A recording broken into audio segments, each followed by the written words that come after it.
Então esse vídeo é sobre o movimento relativo de partículas.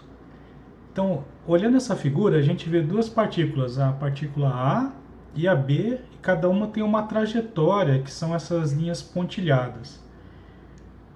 Na figura também a gente pode ver o vetor velocidade, para onde que ele está apontando, já que ele é tangente à trajetória.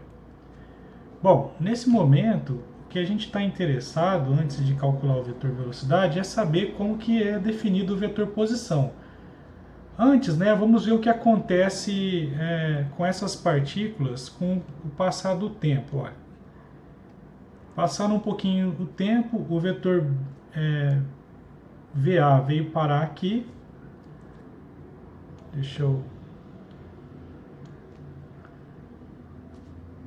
O vetor VA veio parar aqui e o vetor VB veio parar aqui.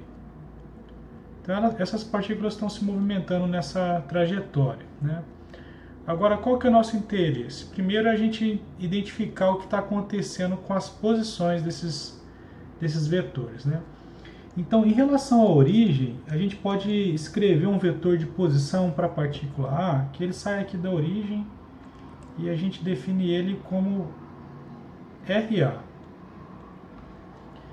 E a gente consegue também fazer a mesma coisa com o vetor B, que vai aqui da origem até lá na posição onde ele está. Esse aqui é o vetor RB.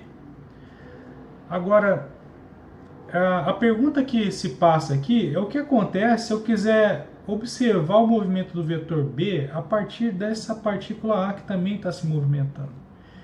Então, a partir dessa partícula A, a gente pode identificar um vetor aqui, que a gente vai falar que é o vetor posição de B em relação a A, certo? A referência é sempre esse que vem depois da barra. Então, quando eu falo R de B em relação a A, eu estou dizendo que o ponto A está fixo e eu estou observando uma outra partícula na posição B. Então, esse vetor aqui ele aponta de A para B, sempre nesse sentido. A referência é o A. Se eu escrever R de A em relação a B, então eu estou fazendo uma outra observação. Eu tenho o ponto B, o ponto A, e eu estou olhando de B para A. Esse aqui, a referência é o ponto B, como se o ponto B estivesse fixo. Então, R de AB é um vetor que aponta de B para A. R de BA é um vetor que aponta de A para B. Bom, o que dá para perceber aqui é que eu posso escrever, então, um vetor em relação ao outro. Por exemplo, se eu quiser escrever o vetor BRB, eu posso escrever ele como a soma vetorial, Eu vou fazer aqui a marcação de vetor, mas eu posso escrever como a soma vetorial do vetor RA mais o R de B em relação a A. Olha só, é uma soma vetorial. Para eu ter esse vetor resultante aqui, que é o vetor RB, eu somo o vetor RA, vou colocar aqui a marcação de vetor, com R de B em relação a A. Então eu tenho essa notação aqui. Bom, eu posso fazer também o contrário, Eu posso escrever o vetor RA e escrever ele como a soma dos dois outros. Então aqui eu teria que escrever R de B e aqui eu vou inverter, eu vou escrever R de B em relação, R de A em relação a B. Por quê? O que a gente conclui dessa anotação aqui? Que esses dois vetores, eles são iguais, R de B em relação a A é igual a R de A em relação a B, a não ser o sentido.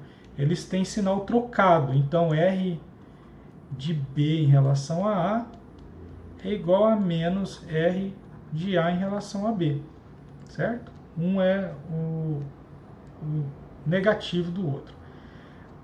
Muito bem, o que tinha para dizer assim sobre vetor posição é basicamente isso. Aí o que acontece com as notações de velocidade? Bom, a notação de velocidade é muito fácil. Então, da primeira equação aqui, o que a gente pode concluir? Que a derivada de R de B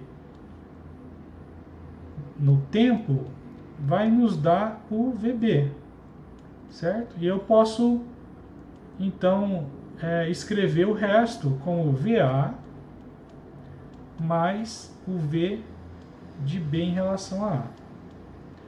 A mesma coisa a gente pode escrever para o VA.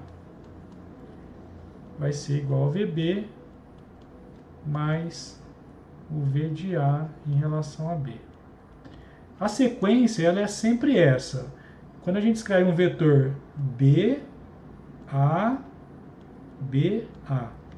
Se eu escrever VA igual a VB, A, B.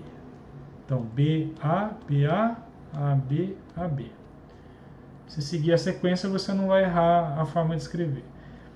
E a notação de aceleração também segue a mesma lógica, né? A aceleração de B pode ser escrita como aceleração de A mais aceleração de B em relação a A. E a aceleração de A pode ser escrita como... Opa, aqui teve um erro. Aqui é a aceleração de A. Aqui vai ser a aceleração de B mais a aceleração de A em relação a B. Certo? Então, com isso, a gente pode, talvez, definir alguns problemas aí de cinemática com movimento relativo de partículas. Note que essa velocidade e essa aceleração, elas podem estar escritas no sistema retangular, que é esse que a gente define pelo I, versores I e J, ou ela pode também estar escrita num sistema polar de coordenadas ou normal tangencial. Depende do problema que você vai resolver, o que é mais adequado. É isso, até o próximo vídeo.